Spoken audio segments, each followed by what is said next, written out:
Dr. John Henry Steenhuisen. Did I say doctor or Mr.? From Dr. John to Farmer John, formalizing titles during South Africa's swearing-in ceremony. Evidence of a violent cash and transit attack in Tembisa. And award-winning music star Makhadzi arrives back in South Africa. Hello, I'm Jane Dutton. This is Eyewitness News. All and devote myself to the well-being of the Republic and all its people. And so help me God. So help me God. Thank you. The biggest ever executive has been sworn in Cape Town. 12 cabinet posts have gone to opposition parties as part of the Government of National Unity. First to take his oath of office was President Cyril Ramaphosa's second in charge, who's faced an onslaught of corruption allegations since he took on the job last year. Ramaphosa then listed all of his 32 cabinet ministers to be sworn in by Chief Justice Raymond Zondo. Ramaphosa named the leader of the second biggest party in government among them. Dr. John Henry Steenhuisen. Did I say doctor or Mr.? But Steenhuisen appeared unfussed, saying he's ready to take charge of the agriculture portfolio. For the first time in the country's history, 6 cabinet portfolios have been awarded to the DA and another 6 to smaller opposition parties. Not so collegial in Gauteng. We're talking about the stalled formation of Premier Panyaza Lesufi's executive. We are at the ANC's Luthuli House headquarters in Johannesburg. Of course, this is where the ANC confirmed that it plans to announce Gauteng Premier Panyaza Lesufi's cabinet this evening. And Panyaza Lesufi himself, we heard him not ruling out the possibility of joining hands with some of the political parties in the opposition to form his executive. And of course, that might have to be his option, as we have just heard that the Democratic Alliance is pulling out of the government of provincial unity. Effectively, they've announced that they are not interested in being part of Gauteng Premier Panyaza Lesufi's cabinet. Of course, this follows deadlocks in negotiations and them not being happy with some of the offerings that the ANC has had to make. Well, of course, all eyes right now are on the ANC and Panyaza Lesufi to see who will be part of his cabinet, and that will be the announcement of the evening. For Eyewitness News, I'm Alpha Ramshwana, Johannesburg. After a severe storm this morning, the South African Weather Service has issued a yellow level 2 warning for disruptive rain and strong winds for most parts of the Western Cape later today. This may lead to localized flooding of formal and informal settlements.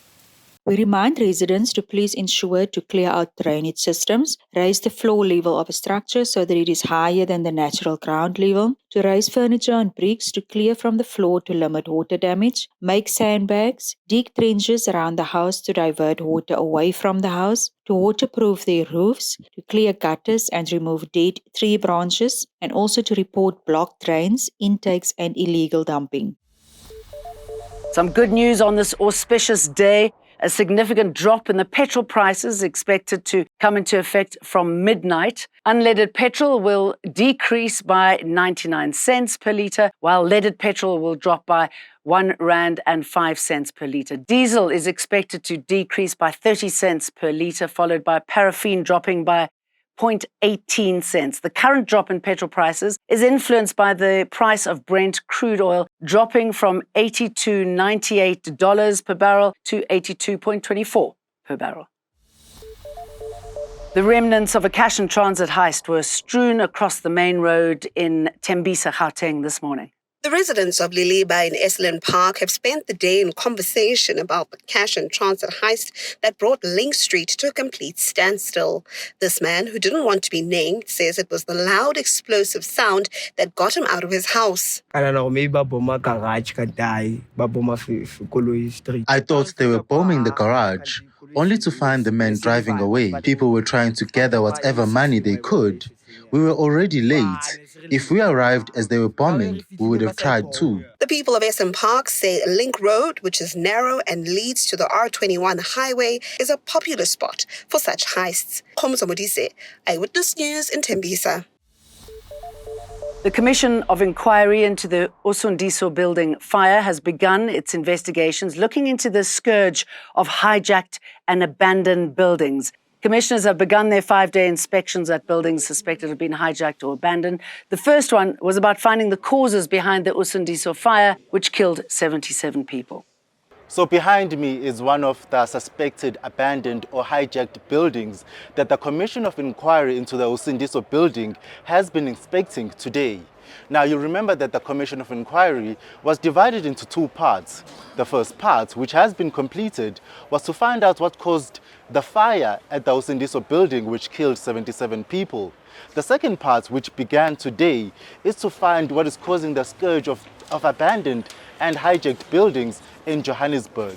Now, over the next 4 days, commissioners will be visiting a number of abandoned or hijacked buildings in central Johannesburg, speaking to residents and speaking to the people that live there, trying to find out what is at the root cause of the many hijacked and abandoned buildings in Gauteng and more particularly in Johannesburg.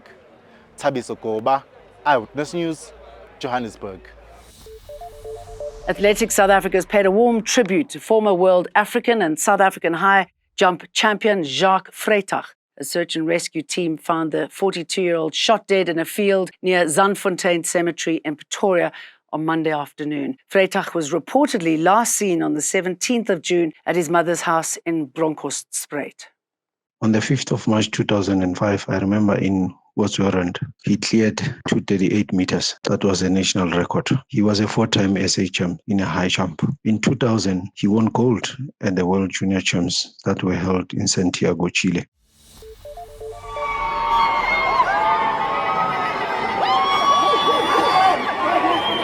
The sort of welcome she deserves. Black Entertainment Television Awards winner Makhadzi returned to South Africa today after winning the award in the Viewer's Choice Best New International Act category. I think I'm here because of the hard work. Like you said, I started from the streets. I was performing by the taverns, By then people, they used to think maybe I'm not normal because, it was not like, they were not used to it to see an artist performing in front of the shops. But because of I believed in myself and I loved my craft, and also my supporters, they didn't make me feel like it's not good to do that. They have to push me, or I must go harder and harder until this day. So everything is all about God and believing in myself. And again, I just want to see myself counting more blessings because I deserve everything. Another South African, Tyler, won 2 BET Awards on Sunday in Los Angeles, California. Welcome home, Makhadzi. That's it from me. Thanks for watching. See you for more again tomorrow. Eyewitness News, in touch, in tune, and independent. For the latest, log on to ewn.co.za or ewn.mobi.